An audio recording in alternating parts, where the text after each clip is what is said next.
Welcome to a special edition of JS on Politics, where we're taking a look at the debate last night in Cleveland, where there was thousands of people at Quicken Loans Arena, and that was just on stage.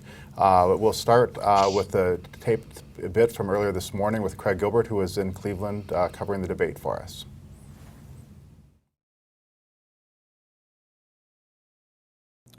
We're joined now by Craig Gilbert, our Washington bureau chief, who was covering the debate last night in Cleveland. So first, good morning, Craig.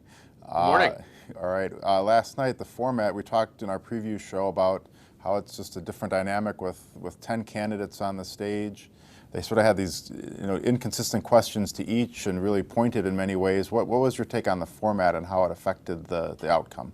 Well, I mean, with 10 candidates on the stage, there were sort of one of two ways this could have gone. One was for it to make for a very stilted debate where there was no flow, and the other was what we got last night, which was more like a kind of a free-for-all and a carnival and a very entertaining and colorful debate. It did, when you have 10 candidates, it really mattered who got what questions, and the panelists played a huge role in this. Introduces some kind of inequities in the debate because the candidates have no control over which questions they get. But, they have to step up to the plate. And I think in some cases, some candidates kind of receded to the background, either because they wouldn't get questions for long periods of time. In the case of Governor Walker, I think in some cases his answers were so abbreviated that he didn't have as much airtime, particularly early in the debate, as he might have liked. And he had to field some tough questions, which I think he did reasonably well, but they were questions, they weren't always subjects that he wanted to talk about. Yeah, well, what's one thing that struck me is when you're in a more conventional format, you half the time at least you know the question that's coming because it's been asked of your opponent, and here it was a little more think on your feet. I mean, how for Walker overall, how would you grade his performance? I think he did okay. I think it was sort of as advertised. I think he played it pretty safe. I think he signaled pretty clearly that he wasn't going to get into the trenches with the other Republican candidates, and he didn't. It was important to him to kind of keep to that kind of genial demeanor that we see from him on the campaign trail. He's trying to project a certain tone. The downside of that was that he didn't have a high-profile debate. He had some good moments, but he was not a huge presence on that debate stage. He didn't necessarily need to be because he's in better shape in this race than a lot of other people who were on that stage who really needed to force themselves into the action. A few of them did that. So I would say at a minimum, he did himself no harm. It was a debate that was kind of consistent with the way he's run his campaign. Maybe a little bit of a lost opportunity in the sense that he probably could have gotten a little bit more out of the debate than he did. What was the assessment of his campaign team afterwards, and were they pleased with how it went, or they call it the spin room for a reason, and they told us and they told me that they thought it was a good debate, that they thought he did what he needed to do. What they were saying after the debate was consistent with what they were saying before the debate, which is the kind of debate he wanted to have, his strategy going in. He wasn't going to worry about what everybody else on the stage was doing. He was going to try to project a message. I think it did take him a while to kind of get to the core of his message, the whole message about fighting and winning all these battles in Wisconsin, which is sort of the uniqueness of his appeal to Republican primary voters. We didn't really hear that until his closing remarks, which is the one part of the debate where you do have some control, absolute control, over what you're going to say. All right, now looking forward, the governor, of course, is an experienced politician. He'll adapt and adjust to these formats as he gets more comfortable with them. But what do you think he will be looking to do or needs to adapt to, for the next go-round in about a month? Well, I think the big thing is just to get the most out of his answers. I looked up at the 30-minute mark, and he'd had basically 40 seconds of talking time. And he ended up with less time than all but one of the other Republicans on stage. It's not a huge deal, but again, I think you want to get the most out of these opportunities, and he was so kind of economical in some of his answers that he left time on the table, and I think you even saw him get better as the debate went on and getting the most out of his time. All right, and lastly, best moment and worst moment in your mind for the governor last night? I don't know if there's a worst moment. I do think, again, the criticism is that in some cases his answers were abbreviated and they didn't register. I think his best moment was the one-liner about, the Russian and Chinese hacking, and how at this point the Russian and Chinese governments probably know more about Hillary Clinton's email server than members of Congress do. That got a big laugh out of the audience. It was obviously a prepared line, but I think it was kind of a high moment for him among Republican primary voters. All right, well, thanks for joining us. And to our viewers, check out jsonline.com for Craig's analysis of the debate last night, and also watch for his coverage today of Governor Walker as a campaign stop in Ohio. Thank you, Craig. You're welcome. All right, we're back live now with guests Mary Spicuzza, Daniel Bice, and Patrick Marley's in Madison to kind of go over the debate a little bit. I'm going to start with Dan because you were on our preview show yesterday, and you said it would be a victory for Scott Walker in the debate if he didn't make a headline. So did he take his advice a little too seriously, or what was your sense of how he did? My sense, first of all, you listened to what I said yesterday. Of course. But my impression was that they were very concerned that he would make a bad impression or make a mistake, and as a result, they ended up leaving almost no impression. He disappeared for large parts of the debate, and I think he came off of the 10 as the most overly scripted of the candidates. All right, we're going to show on the screen now a couple measures of that, sort of fading into the background of how much time everyone had on the screen. So on the list here, Scott Walker came in 9th out of the 10, ahead of only Rand Paul. And so Scott Walker had about 5 minutes, 43 seconds by this measure, roughly half of what Donald Trump did and behind everybody else. And there are two other measures I pulled out after looking at some of the things from last night. One was the percentage of the conversation on Twitter. So this was measuring who's talking about Scott Walker, I guess positively or negatively, and he again he's in the eighth spot with about 6% of the tweets mentioning one of the candidates, whereas Donald Trump, as you might expect, was at the top. Again, Marco Rubio and Chris Christie were below Scott Walker. And finally, this was another kind of fun way to look at it, was just how many people grew Twitter followers during the debate, and Scott Walker fared a little better there, so he added about 6,000 followers. Ben Carson was way at the top with 24,000, so people may not have known much about him before the debate. What was amazing is Scott Walker loves to talk, but he never made it to the bell on any question that he was asked. So he didn't use the time. Everybody else used their time and then went over. He never did that, and it was just surprising because I think he had certain points he was going to make. He made them, and then he stopped. And to many people, I think it was pretty noticeable that was the plan. Right, I guess the word for economical presentations. Let's ask Mary first and then Patrick. What was your general take on Scott Walker and how he did? Yeah, I agree with Dan on that. He talked about wanting to relax before the debate, and maybe he relaxed a little too much. He did really fade into the background. I don't think it was about 15 minutes before he uttered a word, and when he did, it was maybe less than 40 seconds. And I think in the first half hour, he spoke for about 40 seconds total. And then the first hour is a minute 54. Right. So, but less than 6 minutes the whole time. But it's not just about the quantity. He didn't have much to say that was memorable. He had the one line about Hillary Clinton and her emails that ended up getting some attention. But beyond that, beyond that, he didn't have much to say that was memorable. It was, in general, I think, a pretty forgettable performance. He didn't say anything that we remembered in a bad way or in a good way. That said, he's been polling well, so I think their strategy was don't come off as a jerk, don't screw up, and I guess in that way he succeeded. Yeah, let's go to Patrick and Madison to get his take. Now, the format, of course, plays a role in this because you can't, if you're constantly jumping in, you look like you're butting in and you're having a problem. But how did you think he did, Patrick, in terms of sort of the substance when he did get a chance to answer questions? Well, I mean, he answered the questions that were put to him, and he did it in a very tight way. I agree that he got overshadowed during much of the debate. And the other thing that I think is interesting, on that list of who spoke most and least, Walker was 9th out of 10. I was surprised to see Rand Paul spoke a minute less than him, but Rand Paul really made an impression, mostly because he was being combative and calling himself a different kind of Republican and sort of taking on Chris Christie and Donald Trump.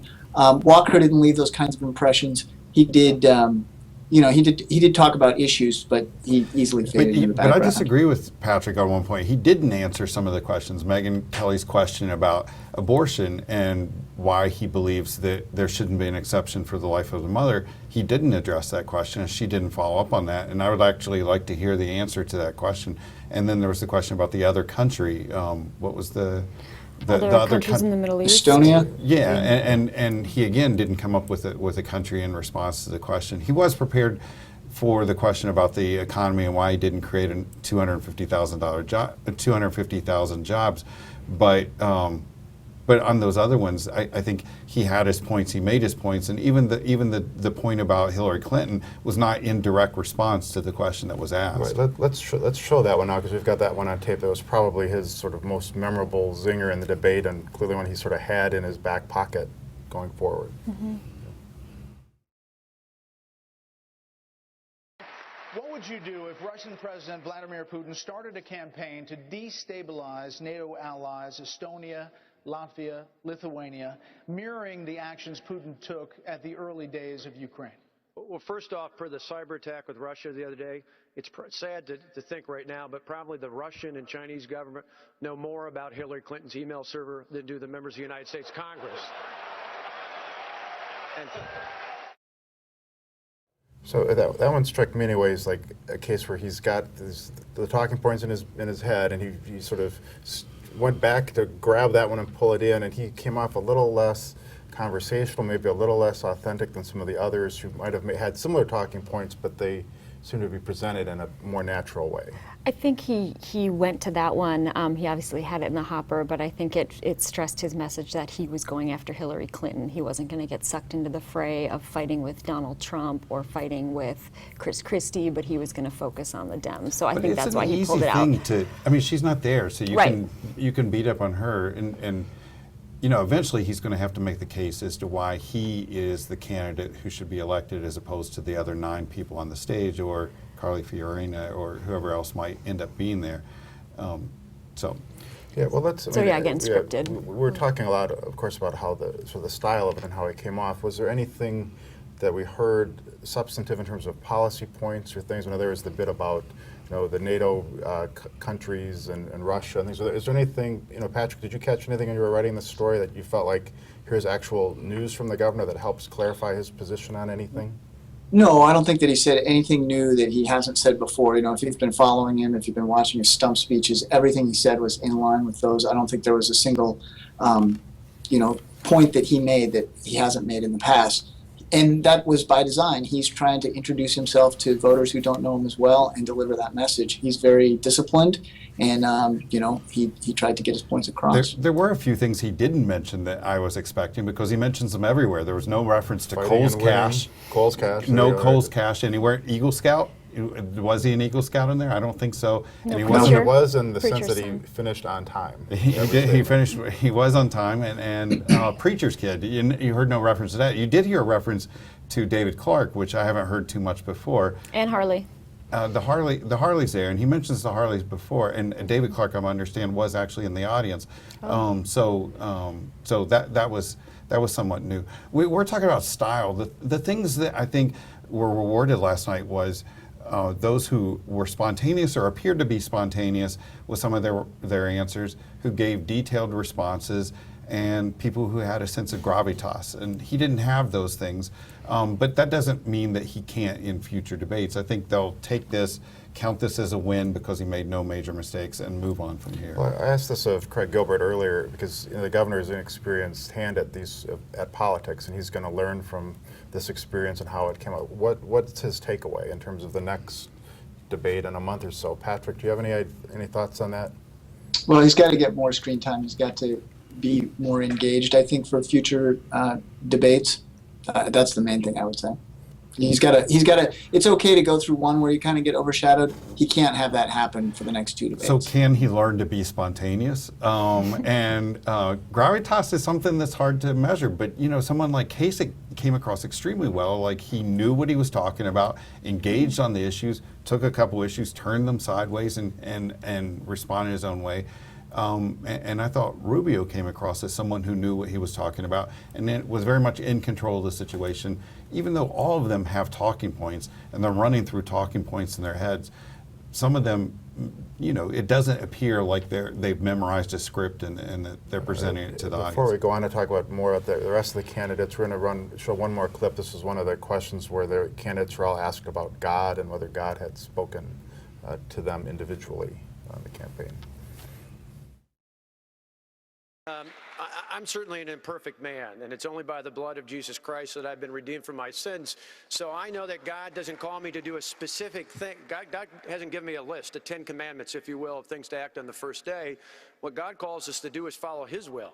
And ultimately, that's what I'm going to try and do. And I hope people have seen in my state, even in the big challenges I took on when I had over 100,000 protesters in and around our capital trying to do what I thought was the right thing, it wasn't just how I took on those political battles.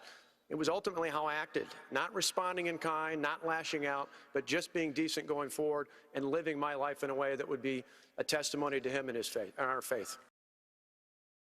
All right, let's just talk briefly on that clip and specifically turn it toward the early primary states in terms of who the governor's appealing to and something like that.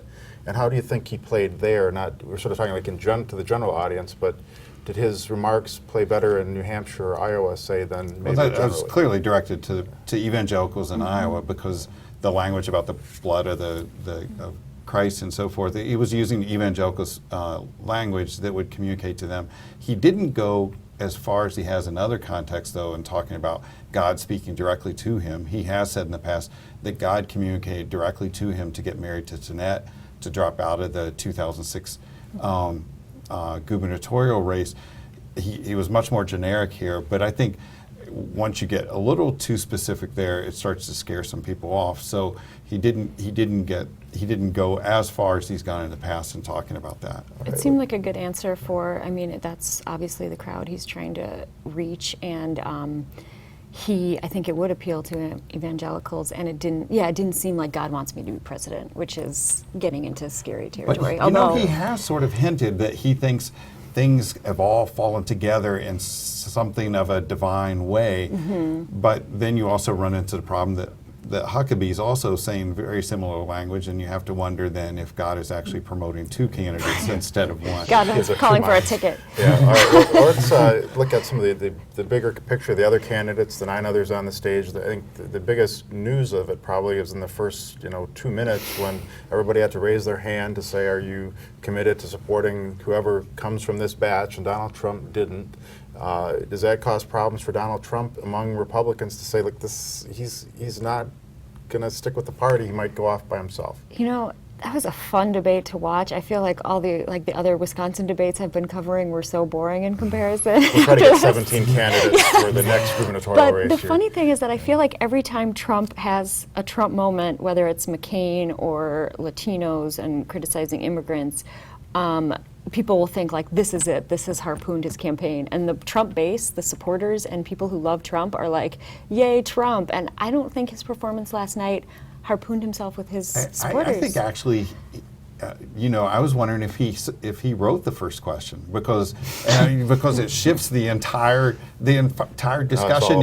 Is this debate about Donald the 10 Trump. candidates or Donald Trump? Boom! Immediately, it's all about Donald Trump, and he gets 3 minutes of time just to talk about will he support the other candidates or not? It became Donald Trump's debate from the beginning. Someone said it was Donald Trump with 9 supporting actors.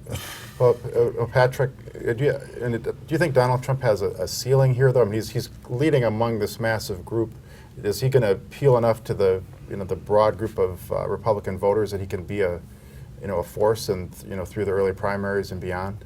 Well, he's already a force. He does have a ceiling. I mean, that's Trump's problem, is that he doesn't have a lot of room to grow. He's in the 20s, which in a field of 17 puts you at the front of the pack. I think it is.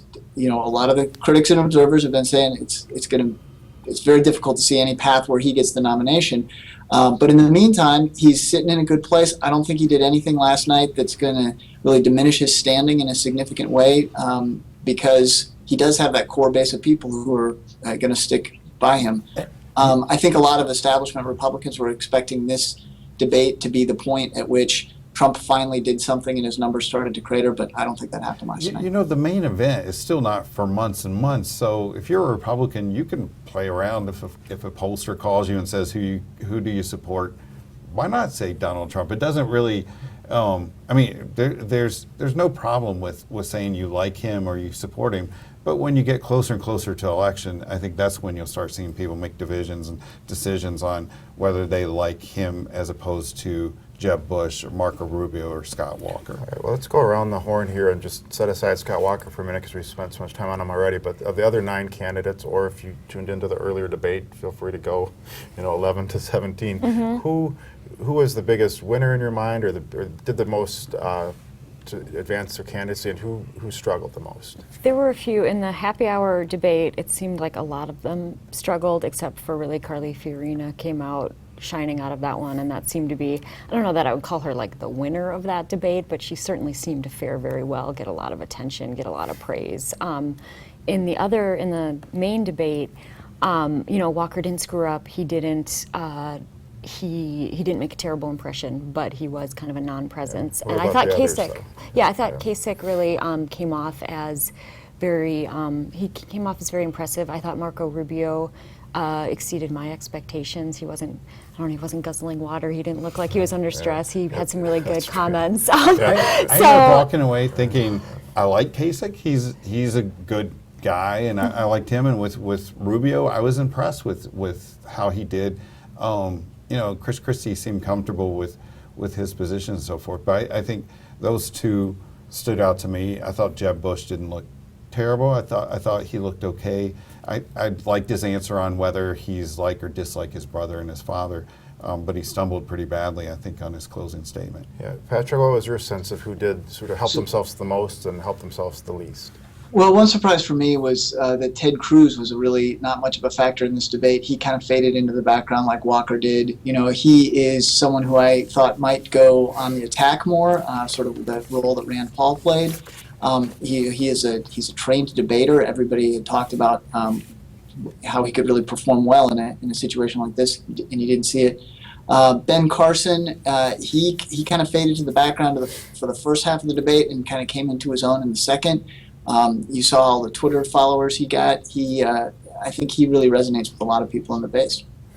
All right, before we close, I was reading through our comments on the website and other places to get some reader thoughts of their take on the debate. I just want to throw those out there and see what we can all react to them. We've mentioned Rubio recently. Here's one from Partner 145 who said, Rubio will be the next president or vice president of this country. Did he do that well here?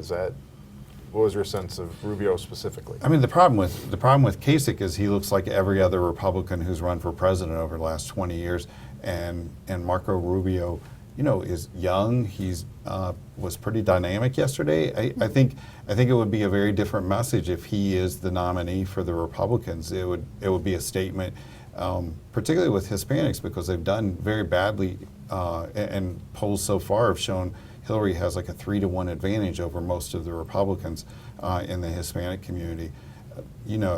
Right now he's got a campaign that's built to last, and he'll be in there toward the end. So I think he's someone to watch. All right, this was a comment from Vobox3343, and I have no idea what some of these handles mean, but it said, it sounded like the governor was running for class president. The answer to every question can't be, quote, I won an election 3 times. And the attacks on Hillary, you can do that once you've gotten the nomination. He was too scripted, and it showed. He sounded more like a Sarah Palin. He's not even mentioned in social media sites. Bad news for the governor. So, of course, there's the debate, and then there's all the discussion about the debate and how that plays a role, too.